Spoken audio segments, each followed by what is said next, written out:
نصيحة. دین نصیحت است. ما ارتش‌های سرشمار داریم. برادر، چرا من میگویم که مشکل فلسطین پیش از همه مشکلات نظامی است؟ ببینید، بایدن میآید و میگوید ما در طرف اسرائیل هستیم. یک سناتور آمریکایی میآید و میگوید ما در جنگ دینی هستیم.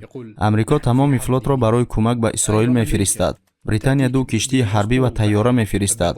غرب به اینجا قشون‌های سرشمار میفرستد. ما برای کمک به مسلمانان فلسطین چی فرستادیم؟ ما با دشمن با چی مقابلت میکنیم؟ با افلاسیون‌ها، با خوراک‌ها و دعاها، یا شاید ارتش را میفرستیم؟ بیاید به طور دیگر نظر کنیم. ابوبکر رضی الله عنه بر ضد مرتدها با چی مقابلت کرد؟ با خوراک‌ها و دعاها، یا لشکر را مجهز کرده به جنگ ضد مرتدها فرستاد؟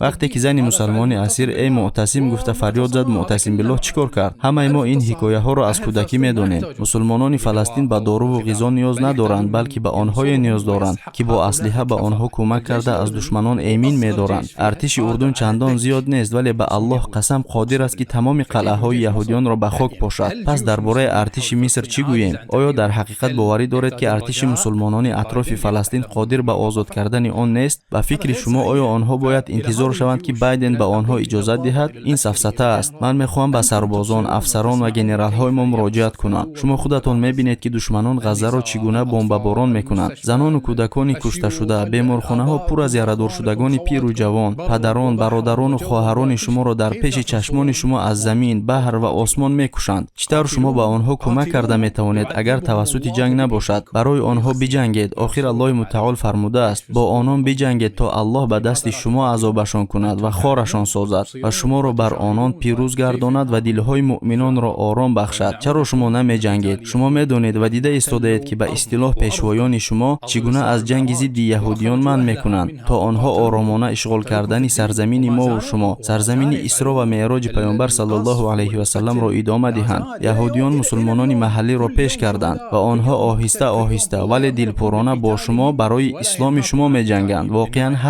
هر روز ترکش ها یا تیرپرانی یا بازداشت ها به عمل می آیند. خصوصا امروز هر روز شهیدان، هر روز مسلمان کشته می شود. الله به شما امر می کند، باز نمی دارد، امر می کند که با آنها بجنگید. آخر الله متعال فرموده است الله شما را از دوستی کردن با کسانی که در امر دین با شما جنگیدند و شما را از دیارتان بیرون کردند منع می کند. مردم غزه به شما نیاز دارند و فریاد آنها جواب دهید. از کسانی نباشید که الله متعال در قرآن درباره آنها فرموده است ای کسانی که ایمان آورده اید، شما را چی شده است که چون به شما گفته می شود در راه الله جهاد کنید، سستی به خرج می دهید و در خانه هایتان می نشینید؟ آیا به جای آخرت به زندگی دنیا دلخوش کرده اید؟ پس بدانید که کالای زندگی دنیا در برابر آخرت جز اندکی نیست. ای مؤمنان، اگر رهسپار جهاد نگردید، الله به عذاب دردناک گرفتارتان می کند و به جای شما گروه دیگری را می آورد و شما با نافرمانی هرگز به او زیان نمی رسانید و الله بر هر چیز تواناست.